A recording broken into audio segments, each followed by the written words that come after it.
आपल्याकडे एक म्हण आहे, अवघड जागी दुःख झालं तर ते सहन बी होत नाही आणि दाखवता पण येत नाही. काहीसा असाच प्रकार मनोजदादा जरांगे पाटील यांच्या सुपारीकांड या प्रकरणात घडताना आपल्याला दिसून येत आहे.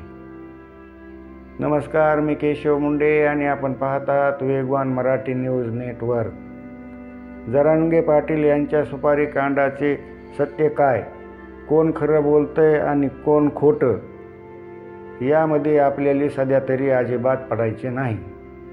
कारण ते काम अगोदर पोलीस प्रशासन आणि त्यानंतर न्यायालयीन प्रक्रियेचा भाग आहे. आज आपण बोलणार आहोत मनोज जरांगे पाटील, धनंजय मुंडे आणि गंगाधर काळकुटे या तिघजणांनी घेतलेल्या पत्रकार परिषदेतील उपस्थित झालेल्या प्रत्येकी एका प्रश्नावरून. तर सुरुवात करूया अर्थातच मनोजदादा जरांगे यांच्यापासून. सामाजिक कार्यकर्ते मनोजदादा जरांगे यांनी धनंजय मुंडे यांच्यावर आरोप करत असताना एक कॉल रेकॉर्डिंग मीडियासमोर आणली होती. यामध्ये अमोल खुने आणि दादा गरुड या दोन आरोपींच्या संभाषणाचा त्यामध्ये सहभाग आहे. माझ्या ज्ञातानुसार या क्लिपमध्ये दादा गरुड हा अमोल खुनेला बोलतो की आंतरवली परिसरातील 4 व्यक्ती परळीला धनंजय मुंडे यांना जाऊन भेटल्या, परंतु धनंजय मुंडे बोलले की त्यांना महत्त्व देण्यासारखं त्यांच्याजवळ विशेष असे काहीही नाही. यावर अमोल खुने हा दादा गरुडला बोलतो, आपल्याकडे जे मटेरियल आहे ते इतर कुणाकडेच नाही.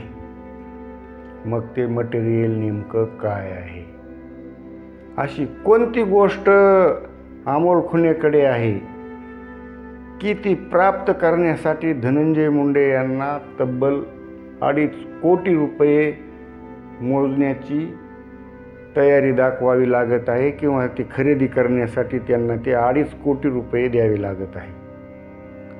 आणि ते काय मटेरियल आहे असे की ज्या समाजासाठी मनोजदादा जरांगे एका पायावर बलिदान देण्यासाठी तयार असतात, त्याच समाजातील 2 तरुणांना जेलमध्ये टाकून त्यांच्या कुटुंबियांना उघड्यावर आणण्या इतपत ते तटीला पेटलेत.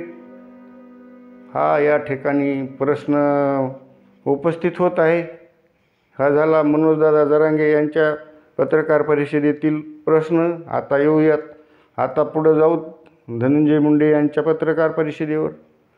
धनंजय मुंडे पत्रकार परिषदेत बोलत असताना सांगतात की गंगाधर हा माझा मित्र आहे आणि तो माझ्या परळी येथील घरी आला होता. इतकंच नाही तर तो काही तास माझी वाट पाहत बसला होता. इथे हा प्रश्न निर्माण झाला की मग काळकुटे हे धनंजय मुंडेकडे कशाला आले होते आणि मग धनंजय मुंडे यांनी ते पत्रकार परिषदेमध्ये का सांगितले नाही. यात जर खरंच काही अर्थकरण झालं असेल तर मग ते तुम्ही त्यांच्यासह इतरांसोबत देखील करत असाल आणि असेच असेल तर मग लोकशाहीमध्ये तुम्ही कायद्याची पायमल्ली करता हा विरोधकाकडून होत असलेला आरोप खरा आहे हा सिद्ध होतो. गंगाधर काळकुटे यांच्या संदर्भात जर हे सत्य असेल तर मग मराठा सेवक म्हणून समाजामध्ये मानपान घेत फिरायचे, धनंजय मुंडे यांच्या विरोधात भाषणं ठोकायचे, दुसरीकडे समाजाच्या डोळ्यात धूळफेक फेकून धनंजय मुंडेकडे जाऊन तोडपाणी करायचे. हे कितपत योग्य वाटते. दुसऱ्या दिवशी हा झाला धनंजय मुंडे यांच्या पत्रकार परिषदेतला विषय.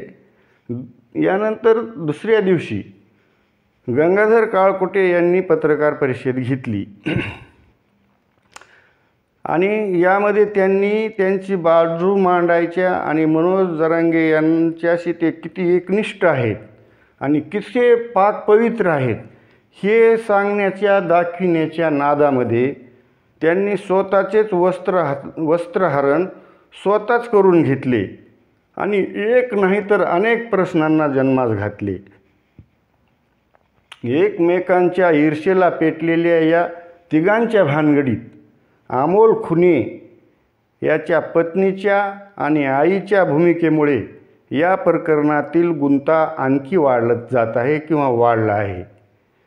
आमच्या अवलोकनानुसार या प्रकरणात दोन्ही बाजूकडून कमी जास्त का प्रमाणात होईना, परंतु काहीतरी लपवलं जात आहे एवढं मात्र निश्चित दिसून येत आहे. आपणही सुज्ञ आहात. तुम्हाला काय वाटते या प्रकरणासंबंधी? आपले मत पण आपण या ठिकाणी व्यक्त करू शकता. अशीच नवनवीन माहिती आणि नवनवीन व्हिडिओ पाहण्यासाठी आमच्या वेगवान मराठीच्या फेसबुक पेजला फॉलो करा, यूट्यूबला सबस्क्राईब